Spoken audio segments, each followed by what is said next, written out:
pressure him. There's something about the idea. I'm bad for this. I don't know how long America has been around. So 250 plus years, maybe, maybe much longer. And I'm going 1776. So that's what I was using. And anyway, for that period of time, America has functioned under its way of doing things. It's inspired people around the world.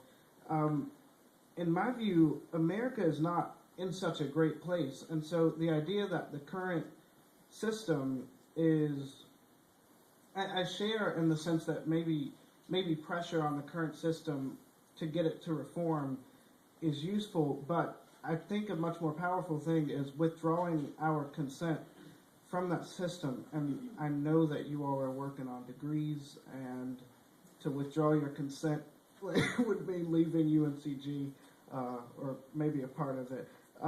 But the withdrawal of consent, it's our consent. It's us going to work in the system. It's us believing in it that makes it run and that makes it work. It's what allows corporations, politicians to amass the power that they have. If we were to say, hell no, this is not for us, this no longer represents our needs, or it never represented our needs, our interests, that this system does not speak to me, our work could then be on creating a new system. And there are a lot of people with suggestions about what that might look like.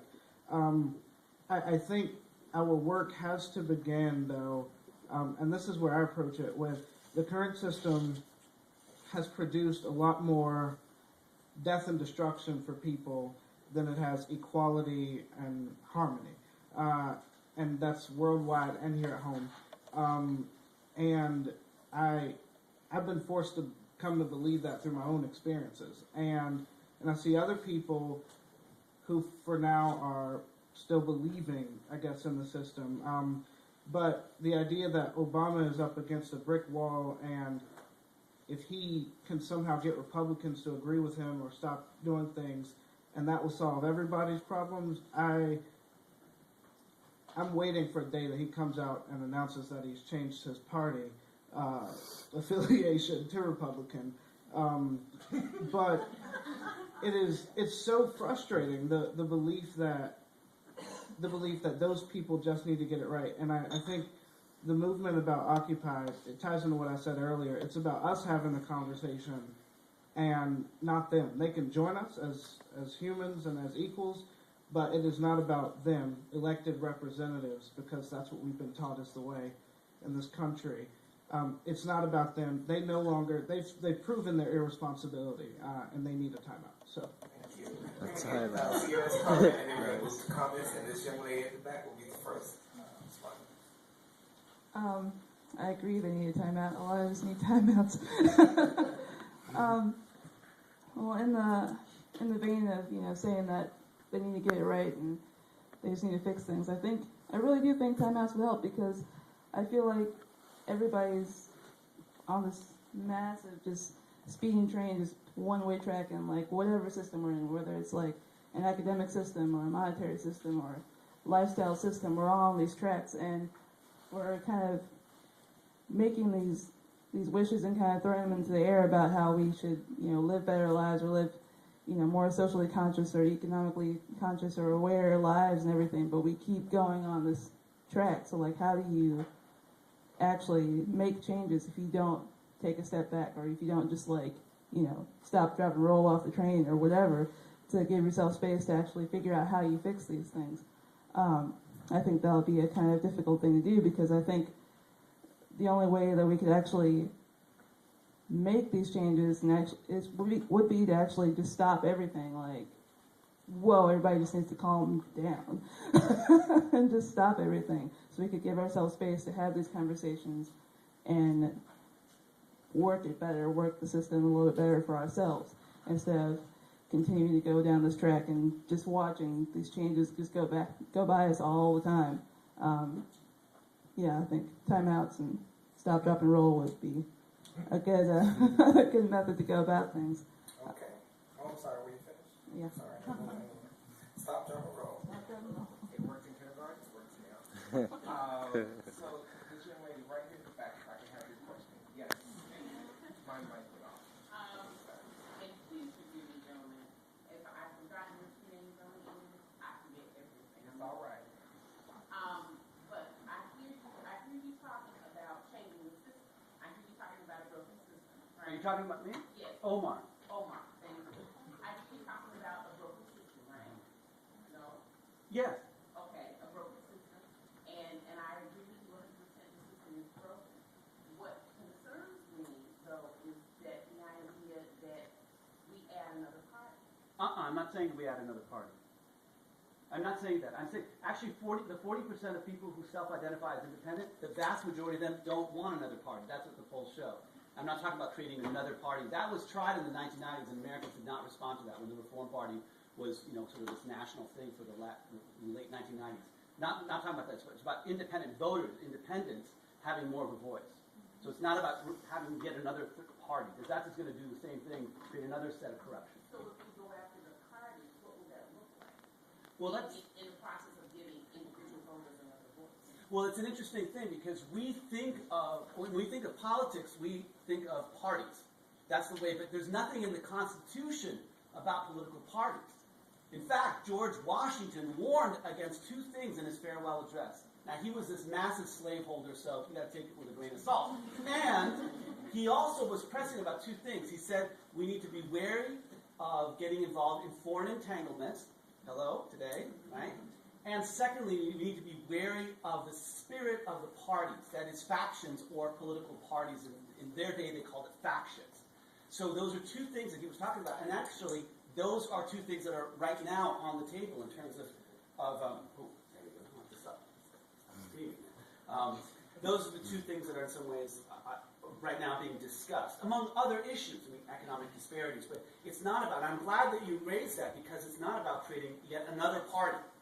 Because Americans, from what the polling suggests, aren't into parties. They think that there's something corrupt about parties, because what has happened is that the parties are more concerned about their own sort of self-perpetuation as opposed to the interests of the American people. And when we're talking about black politics, and we're talking about African Americans, what had happened is in the 1960s you had people like, we can go down the line, who were, members of SNCC or other major, civil rights organizations and black power organizations. They get into office. Yes, great. But does that translate into policy that is meaningful to the vast majority of African Americans?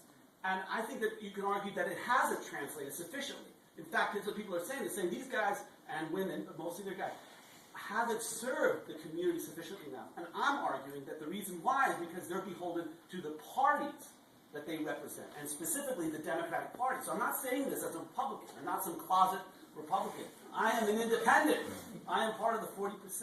So it's not about creating another party. It's about, in some ways, giving the voices of independents more power, more of a say.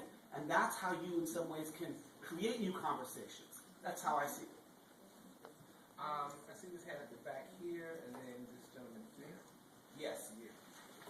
Omar, Yes.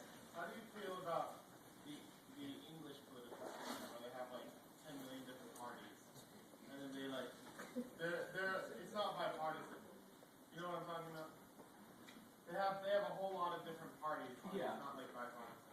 How do you feel about that? Well, the English have basically two major factions. I mean, they have the Conservative and Labour Party, but maybe you're speaking about the sort of the larger European experience, which is that you have multi-party systems in Italy and in France and other places.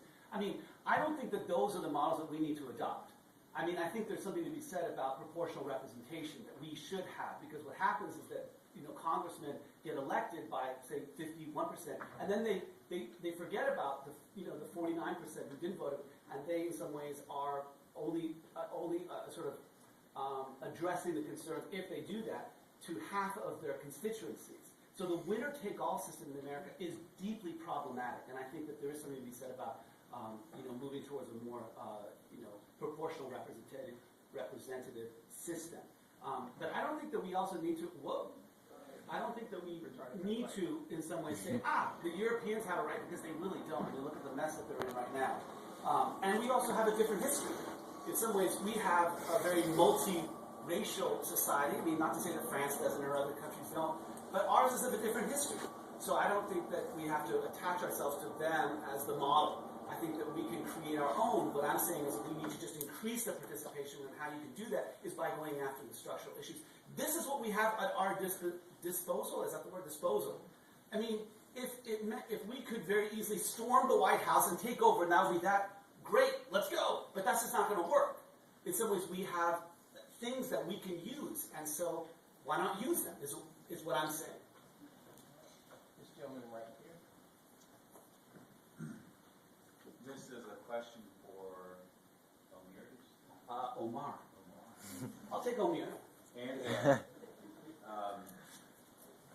I'm an independent, and I despise extremes. Uh-huh. Political extremes, economic extremes, religious extremes. And what do you think of direct democracy as a solution to the party problem? And Ed, what do you think about direct democracy as a direction to go to take the power that's being accumulated at the top and reverse it back down to the people? I mean, we sit here and we can vote for the next American Idol on our couches. Yes, exactly. But we can't sit on our couches and vote on policy. That's right. In Sweden, they have direct democracy in many forms, and they do sit on their couches, and they do vote. Mm-hmm. They go out and they research the issues, they study it, they understand what's going on, and they have a direct say in the shape of policy. I'll answer very briefly to let our others respond. But I agree completely with you. Why can't we vote online? This is something that I've been talking about lately in the press about, we transact billions of dollars every single day, and there are the firewalls and the technology to, in some ways, secure that. But we aren't allowed to vote, for, our elected officials. So I think direct democracy is a great thing. What we live in is a representative form of government. We have a Republican form of government where we don't vote directly for the president, right? We know that. We see direct democracy much more at the local level, but we should have that at the national level. Why can't we have a pie chart? I mean, this is so funny. This is something that, Ross Perot, remember Ross Perot, 1992, right? Ross Perot, who had $70 million to put in and run as an independent, got 20% of the vote. He was talking about that, and actually, I disagree with him on almost everything else, but this was something that is true. Why can't you have a pie chart and Americans more directly have a say in how you want certain things allocated? In some ways, why not? There's many creative things that we can do given the technology, as we're seeing with Facebook, YouTube, social media.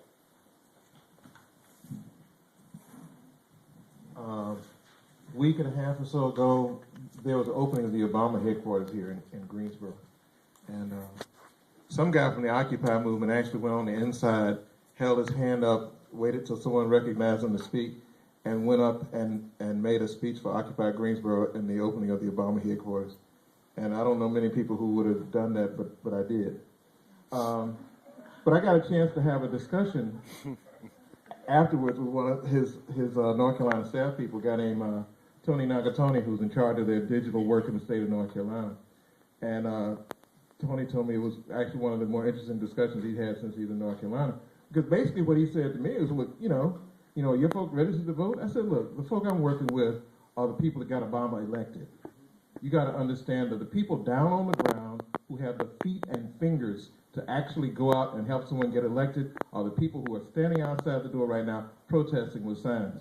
So that unless you have a way to translate this $1 billion you're talking about raising directly into votes, and fortunately in the United States that doesn't yet happen, that you're going to have to use that money to try to get some of the very people that you seem to be sort of ignoring right now engaged again, because that's how he won.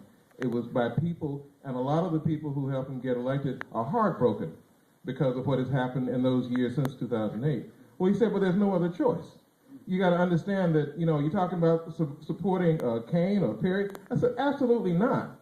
But if the policies that come from the Obama administration are no better for supporting the kinds of things that are actually important, which would cut through the level of corporate control that exists in this country right now, and they're not going to be.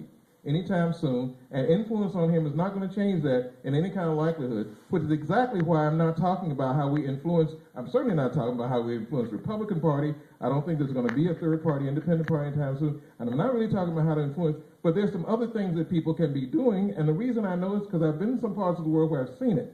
In 1956 in Spain, some people under the dictatorship of Franco organized what is now the largest co-op in the world, the Mondragon Cooperatives Corporation. They did not wait until there was a progressive regime in the capital of Spain before they did this. They went ahead and did it. What they were able to do was challenge this question of ownership, because the question of who it is that owns the corporate world and the business world is at its root part of the problem that we're dealing with. So I quite frankly do believe, given that I'm part of the U.S. Federation of Worker Cooperatives and on the East Coast Federation for Workplace Democracy and some other things, that we can begin building a movement, cooperative in nature, collective, green, sustainable, rooted in communities, that transforms the kind of control and power corporations have. And yes, it will mean trying to cut into some of this stored up finances that the corporations have. But on the other hand, it also means accumulating the capacity, the incredible capacity of the American people, black and white, Hispanic, immigrant, everybody who's here, to be productive themselves if given the opportunity. And I think that there's some ways to do it. So I told them, I said, no, I actually don't have to be involved one way or the other, because there's some really, really important work that I'm working on doing right now that more and more people are beginning to look at and work on that isn't any of those. And so if you want to be relevant, you might need to check and see what some of this other work that some people are doing is. So I am saying that there is a possibility here that is much bigger than influencing Republicans or Democrats, which I wouldn't put a lot of energy into myself, which is about how can we construct, again, the kind of community we want, and including the kind of economy that we want. So there's actually some work that people are doing on that, and I think that that is the core of what, I am not talking about storming the White House. They got way too many guns and they fly right over the place. I entertained such notions when I was much younger. I think that it's not even a good way to do it, because quite frankly, if we win over enough of the people, there's no way for the White House to even operate. They can't even turn on and off all their light switches without the electricians that cut the power. So we win over the people, and that's what I want to do, is build a movement that wins over the people, to understand how our interests lie in working with each other creatively and learning how to rebuild democracy. And that's what people who sleep out in the snow are not talking about influence of the Democratic Party, the Republicans, to switch a few things. These folk want to figure out how we can make democracy work in America. And I don't mean the big, I'm talking about the small democracy that, no, the American Idol folk, look, not only can you vote from your couch for American Idol, you can vote 100 times. And some people do. So I'm not looking to figure out how to do that. I'm talking about the face-to-face way that we have to build in larger and larger circles, the kind of discussion, thinking about, and creative way to talk about building the communities we want to live in. And we're doing it. We're working on it now. It's getting better and better. We will go through mistakes. There'll be hard times in it. People who never wanted to work with each other before will say, you're part of the 99% too. Let's get this done. And folks are starting to work on it at that level. There's an incredible potential here that's much, much deeper than the other.